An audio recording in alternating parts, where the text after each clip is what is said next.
Hi everyone. तो बहुत सारे लोग full arch and full mouth के केसेस को जब प्लान करते हैं वो सिर्फ यही देखते हैं कि कितने इम्प्लांट डालने हैं, 5 इम्प्लांट, 6 इम्प्लांट, ये केस में इम्प्लांट पॉसिबल है कि नहीं, बस यही फैक्टर्स देखते हैं। नर्व कितना दूर है, साइनस कितना दूर है, बोन विड्थ प्रॉपर है कि नहीं। But full arch full mouth cases में apart from hard and soft tissue evaluation, apart from anatomic landmark evaluation, कुछ बहुत जरूरी फैक्टर्स होते हैं जो बहुत सारे प्रैक्टिशनर्स छोड़ देते या निग्लेक्ट करते हैं। उन्हीं में से एक फैक्टर है एपी स्प्रेड। एपी स्प्रेड क्या होता है वो मैं बताता हूं। तो एपी स्प्रेड का एक्चुअली लॉन्ग फॉर्म है antero posterior spread. Antero posterior spread means suppose ये एक मैक्सिला है, यहाँ पे साइनस आ रहा है, आप एक्सेल व्यू में सोचो, ओके, या फिर ऐसे देखते हैं, ये नोज है, यहाँ पे साइनस है और यहाँ पे आपके पास इतना बोन है, राइट। तो यहाँ पे साइनस की लिमिट यहाँ तक है, राइट। तो आपके पास प्लेसमेंट के लिए सिर्फ इतना ही बोन है। तो आप एक इम्प्लांट यहाँ टिल्टेड डालोगे, एक यहाँ टिल्टेड, 2 इम्प्लांट यहाँ में भी या 3 इम्प्लांट। तो इस व्यू में हम देखते हैं ये इम्प्लांट आपने यहाँ डाला साइनस के पास, 2 इम्प्लांट आगे डाल दिए। तो AP spread means the distance between 2 lines. कौन सी 2 line? One line passes through distal aspect of posterior most implant, ये पहली लाइन चली गई।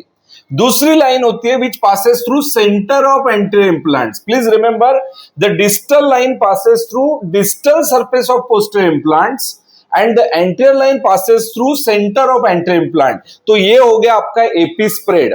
अब इस एपी स्प्रेड का फंडा ये है कि जितना एपी स्प्रेड है उतना ही आप 1:1 मतलब आपका कैंटिलीवर एक्सटेंड कर सकते हो। इसका मतलब मेरा अगर एपी स्प्रेड इतना है तो मैं प्रोस्थेसिस यहां तक भी दे सकता हूं। बट एक्चुअल में हम देंगे क्या? नहीं देंगे, बिकॉज आप जितना ज्यादा कैंटिलीवर दोगे उतना वो डैमेजिंग होगा, डिस्ट्रॉइंग होगा। And as we all know cantilevers are force magnifiers. Cantilever क्या करता है? फोर्सेस को मैग्नीफाई कर देता है। इट इज अनसपोर्टेड पार्ट, तो उस पे जो स्ट्रेस आता है वो जो नियरेस्ट इंप्लांट होगा या कंपोनेंट उस पे ट्रांसफर करेगा। It will damage the prosthetic screw, it will damage the implant, it will damage the bone, it can damage the entire prosthesis. इसलिए गोल्डन रूल ये है कि हमें हमेशा एपी स्प्रेड कितना ही हो, कैंटिलीवर मिनिमम रखना है। तो मेरा कंसेप्ट ये है कि सपोज मेरे पास अगर इतना कैंटिलीवर आ रहा है, एपी स्प्रेड आ रहा है, तो मैं इतना ही मेरा कैंटिलीवर नहीं रखूंगा, मैं मेरे फ्रेमवर्क में इससे इतना रखूंगा। मींस 1:0.5, 1:0.3, 1:2 नथिंग, मतलब मेरा इस तरह इंप्लांट प्लेसमेंट होगा कि कैंटिलीवर ही नहीं होगा। इस तरह के प्रोपोर्शंस में कैंटिलीवर देने चाहिए। तो मैं आपको यहां फिर से समझाता हूं। सपोज ये मेरा एक प्रोस्थेसिस है जो बनाया मैंने, तो यहां पे मेरा अगर यहां एक्सेस होल आ रहा है, डिस्टल हो, तो दिस इज बेटर। तो इतना सा कैंटिलीवर इज परफेक्ट, या फिर नो कैंटिलीवर। बट अगर आपके प्रोस्थेसिस में आपका इंप्लांट का पोजीशन यहां पे है, ये देखो डिस्टल और ये सेंटर, तो इतना बड़ा cantilever can be a problematic situation.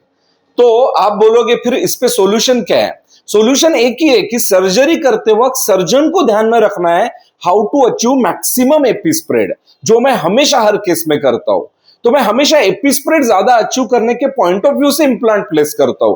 लोगों की कॉमन मिस्टेक ये होती है कि सपोज आपका ये साइनस है यहाँ पे, ओके, तो what common mistake people do, यहाँ पे इंप्लांट डाल देते हैं, विच इज रॉन्ग। इससे आपका एपी स्प्रेड कॉम्प्रोमाइज होगा।